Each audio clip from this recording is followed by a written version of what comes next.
C'è Mofo nella sua nuova veste di cuciniere, infatti finalmente mi sono fatto una bella cucina. Come iniziare se non con il caposaldo, il vero caposaldo della cucina italiana, la pizza. Premesso che non c'è un modo di fare la pizza, ci saranno quelli che vi diranno no, si fa così, non si fa così, sapete che c'è, non me ne frega un io la faccio così. Prendete mezzo chilo di farina 00, potete anche mischiare 300 g di Manitoba e 200 di 00, 300 ml, millilitri, come sarebbe più corretto, di acqua a temperatura ambiente, 10 g di sale, questo qui va grattato, ma ovviamente lo trovate anche già grattato, 35 g di olio extravergine d'oliva per fare il vostro impasto. Cosa manca all'impasto?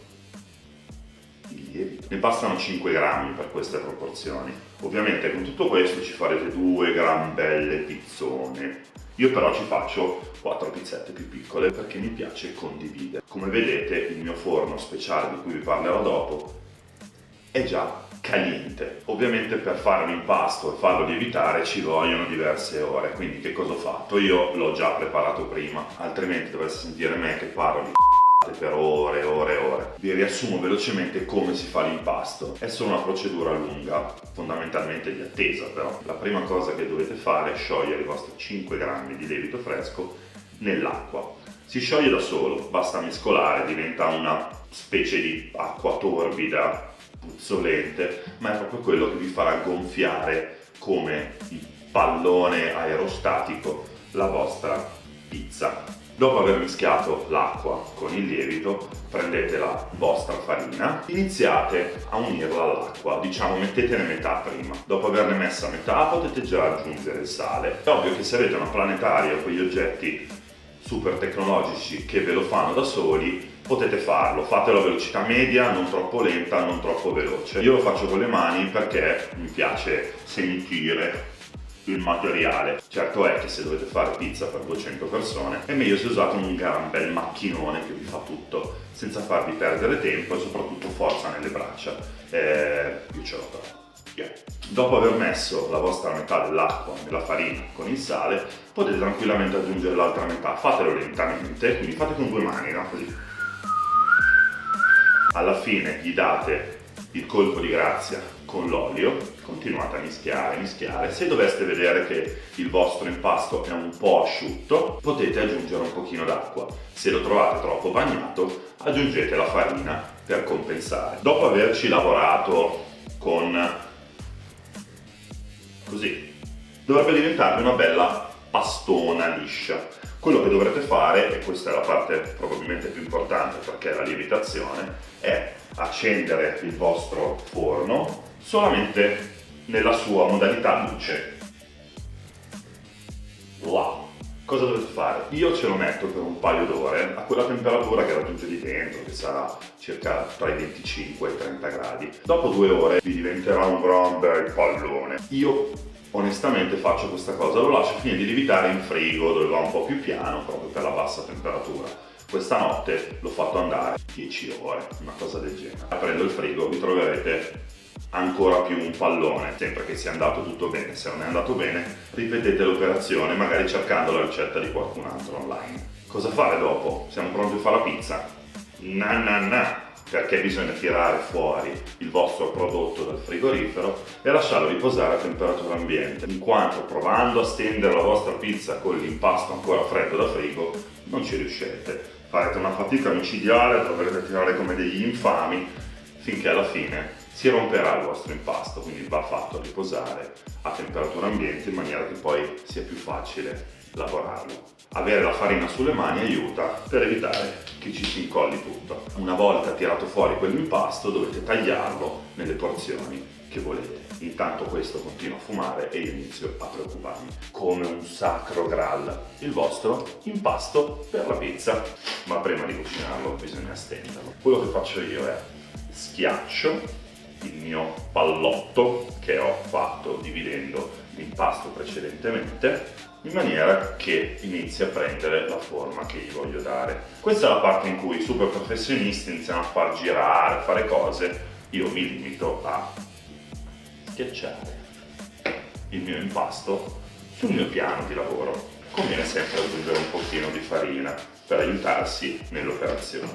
Quando appoggerete il vostro impasto già bello schiacciato sul piano, potete iniziare a premere verso il basso con i polpastrelli delle dita. Come vedete, io parto dal centro e vado verso l'esterno, perché io voglio creare quel cornicione che è tipico poi della pizza, soprattutto quella napoletana. Vi dà già l'idea di quello che dovrà essere alla fine. Potete riprenderlo in mano di nuovo e iniziare a tirare. Se avete fatto un bel impasto elastico non dovreste avere paura, non si dovrebbe rompere. Se doveste fare dei buchini, cosa che capita, potete sempre riparare il buco come se fosse la cingomma della macchina del capo. Vi ricordate quella canzone? La macchina del capo c'ha un buco in una gomma. Prendete un pezzettino di gomma, che in questo caso è il vostro impasto, e potrete cercare di chiudere. Certo è che se fate tanti buchi poi la cosa non si riesce a fare. Quando ho la misura della mia mano, che è abbastanza grande, ma nel senso potete provare con qualsiasi dimensione di mano, con l'altra vado girando e tirando, gira e tira, gira e tira, gira e tira. Potete tirare quanto volete, io adesso non ho esigenze particolari di fare delle pizze grandissime, quindi la lascio così, che per me è una misura adatta per questo fornetto. È un G Ferrari, è una cosa pazzesca, ovviamente non sarà come un forno a legna, ma non è così lontano e vi darà la fragranza che volete grazie alla pietra refrattaria che ha qui all'interno. Se volete acquistare questo fornetto, c'è il link qui sotto nella descrizione. Potete anche comprare semplicemente la pietra da mettere nel vostro forno di casa. Con questo raggiungiamo temperature molto alte. Nel forno di casa magari andiamo a 250 gradi, ma ci basterà per cuocere una pizza solo un po' più lentamente. Questo invece simula vagamente quello che è un vero forno da pizza. Una volta stesa la mia base per la pizza, quello che vado a fare in realtà è molto semplice. Vado a mettere insieme le cosine che voglio. Prendo il cucchiaio, passata di pomodoro, semplice, dalla bottiglia, non condita, non c'è da mettere assolutamente nulla dentro. Con il cucchiaio vado a metterla al centro e poi faccio questo movimento circolare. Girate, girate, avrete la vostra base col pomodoro. Lasciate l'esterno libero in maniera che poi possiate ottenere il vostro bel cornicione. Una volta fatto il girello, io prendo una bella tazzina di caffè, dove ovviamente ho messo del sale prima, lo vado a cospargere, prendo il mio olio extravergine d'oliva, a girellare sopra e adesso vado a mettere il formaggio. In questo caso sto usando una mozzarella grattugiata per pizza. Il mio prodotto preferito per la pizza in realtà sarebbe il fior di latte, come una mozzarella, ma ha la capacità di rimanere fresco e asciutto. Andiamo a mettere la nostra mozzarella sopra la pizza ed ecco qui la nostra base. Il forno lo abbiamo già scaldato alla temperatura ideale. Quello che faremo sarà semplicemente far scivolare la nostra pizza. Io uso queste fantastiche palettone. Una cosa importante da fare è infarinare bene la vostra paletta o qualunque cosa voi usiate, perché così eviterete che vi si incolli sotto, che è una cosa decisamente fastidiosa. Semplicemente la tirate sopra, così. Quello che si può fare una volta che la pizza sarà sul palettone è tirarla un altro po' per avere magari una misura un po' più grande, e questo è il momento importantissimo. Questo forno in particolare ha un timer, arriva fino a 5 minuti. Per fare una pizza come questa di solito in 4 minuti e mezzo con questo tipo di tecnologia ce la facciamo. Nel forno di casa probabilmente ce ne metterete 10-12. Il pizzaiolo col suo magico, magicissimo forno a legna ce la farà in 2. Andiamo a infornare. Ecco qua. E la facciamo scivolare letteralmente al centro del forno. Diamo il tempo che vogliamo.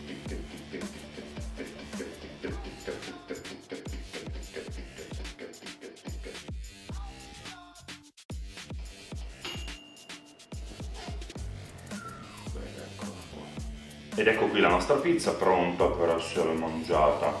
Mamma mia che aroma! Vi ringrazio di aver guardato questo video, mia primissima video ricetta. Se volete continuare a guardare queste cose, se volete continuare a guardare le cavolate che faccio in giro col cibo, iscrivetevi al canale qui sotto, cliccate anche sulla fantastica campanella. Scusate, non riesco a non guardare questa cosa. Finalmente sono tornato. Per chi c'è nuovo. Grazie.